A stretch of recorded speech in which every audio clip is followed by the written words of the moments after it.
It has definitely been a while since I've uploaded a video. To be exact, 3 weeks.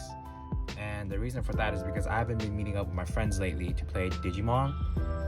Because the cases in Hong Kong are getting worse and worse every day. So therefore we decided to take a break until when the lockdown restrictions are a bit eased. But for now, I'm just going to be doing deck profiles at most and probably some other content. And the reason why I was mostly away is because I've been enjoying playing Master Duels and Legend of Arceus, so I spend most of my time playing those games.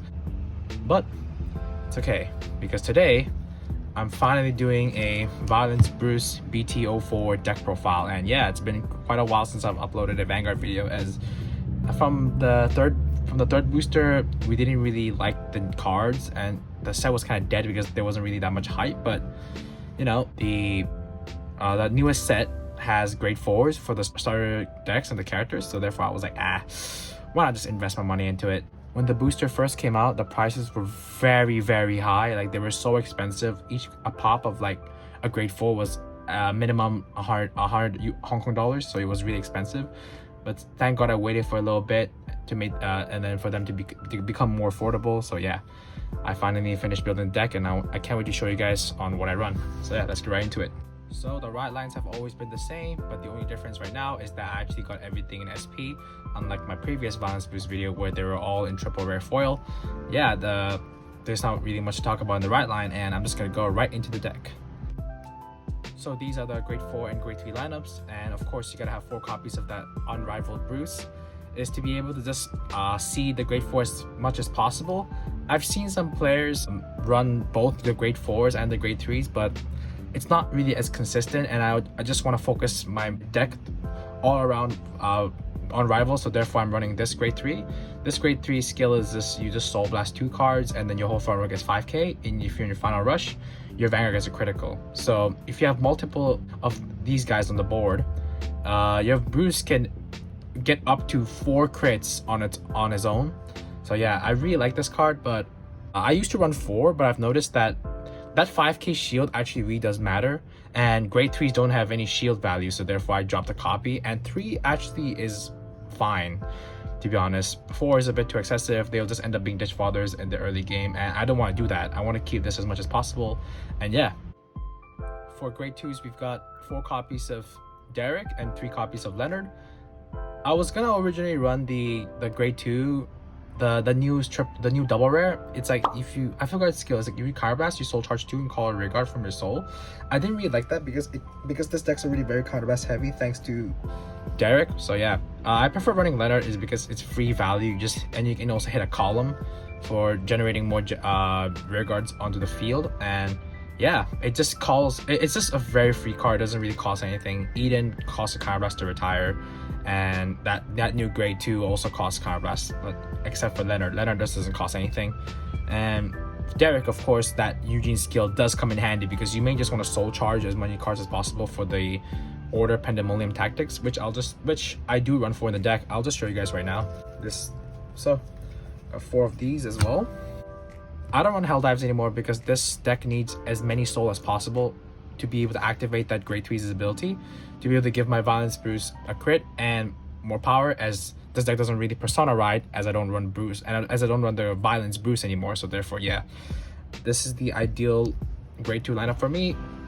But I see a lot of people running very different variations of it, but this is just the way how I built it. So yeah, go easy on me, comment section. So these are the grade 1s that I run the deck. Of course, you gotta have that 4 PGs, and I run Dobers because they are really good in this deck, as when you boost and then it boosts for 8k, and then at the end of battle, if it boosts, it goes in the soul and it gives a unit 10k. It doesn't need to be a rear guard, it just needs to be a unit. I run 3 of these because I've always loved this card, and I was gonna think of dropping it for Protobolt, but I was like, nah, Protobolt's not really worth in this deck because it costs a Counter Blast. But Rober is just really free, so yeah, I just really prefer cards that go in the soul on their own rather than relying on Vanguard's ability or any other unit's ability. And yeah, speaking of being able to go in the soul on their own, we've got this grade 2 girl. I don't know what's her name because I haven't played Vanguard for a very while, but I just recently got back into it. And yeah, this grade 2's skill is goes to soul, and then you choose a rear guard, it gets 2k, and then if your soul has 7 or more cards, your opponent cannot guard with grade 1s or higher. It's a very good guard restrict card.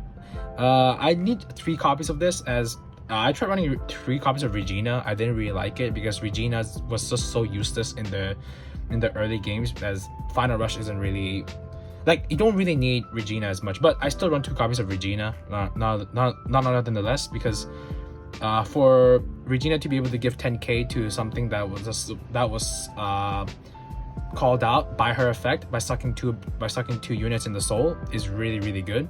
But running 3 of this is not really ideal, and I prefer running 3 of the girl that just gives guard restrict to any of my rear guards. But the only problem with this card is, yep, like I said, you can only give to rear guards, so your violence boost cannot be that Greedon player who just gives you all that guard restrict and just not being able to guard that bashing Vanguard. So this card kind of has a balance to it. So therefore, yeah, 3 copies is the most optimal. I've tried running 4. It's very cloggy. It's very bricky. I don't like it. So therefore, yeah, this is my grade 1 lineups. I'm gonna go right into triggers. So these are the trigger lineups that I believe is the most optimal for my deck, because sometimes running too many crits is not really necessary, because I attack with my Vanguard, and then my Vanguard's able to restand, so therefore it's kind of good to run more fronts. But at the same time, running too many fronts will kind of clog the deck, and running too many draws will not give you enough shield value. So I believe this is the best way for me to balance out the deck. And this critical trigger, I used to only run 2, but I would like to crit my opponent early in the game, so therefore seeing that happening, like not even like guaranteed, like at least like a chance of me to be able to do that is really nice. So therefore I run 3, and sometimes it does pay off. And I run only 2 copies of draws, because even though if I run more draws, I don't have enough shield to compensate for those draws. So let's say that I run more draw triggers than fronts, or more from crits. At most I'll get is 10k shield from the new draw triggers effect, and I still need to pay for that 5k more shield for the 15k shield that the fronts and crits provide. So therefore I just really only need 2 copies. I just really only run 2 draws, and it still works out. So I really like that too. And the reason why I don't want to run as many draws is because let's say that I drove check into a draw, right? And if I draw a card on that moment and I drew a front or a crit, it's really sacky. It's basically like a double-edged sword. So I'm not really like a guy who likes risking, unless if I guarantee know that I can take the risk for it. And I like running 6 fronts, because, you know, gives power. It just gives power to the front row, and you don't really need to decide on which unit you want to give it, as balance boost has triple drive, so you have a higher chance of hitting more fronts during your final rush. So yeah, I just would like to see more fronts than crits and draws when I'm in the final rush. So therefore, yeah, of course you got 4 heals, and you've got the Dark Stage over trigger. I'm actually contemplating on whether if I should run the starter over trigger or the Dark Stage over trigger. But the reason why I like the Dark Stage over trigger a lot is because your Vanguard just becomes 10k and 1 crit like for the whole game, so therefore I kind of like that. But at the same time, it'd be really good to give 2 units 10k 100 million power, sorry. So yeah, this is it from a violence boost deck profile, I guess. This deck list is not really the best deck list, and I myself am aware of that, because I haven't been playing Vanguard for a very long while, as most of my friends lost interest in playing Vanguard. So I've just been playing with people at my locals and my cousins. Yeah, that's it for my video, and I'm sorry it's very short because I have not been playing Vanguard.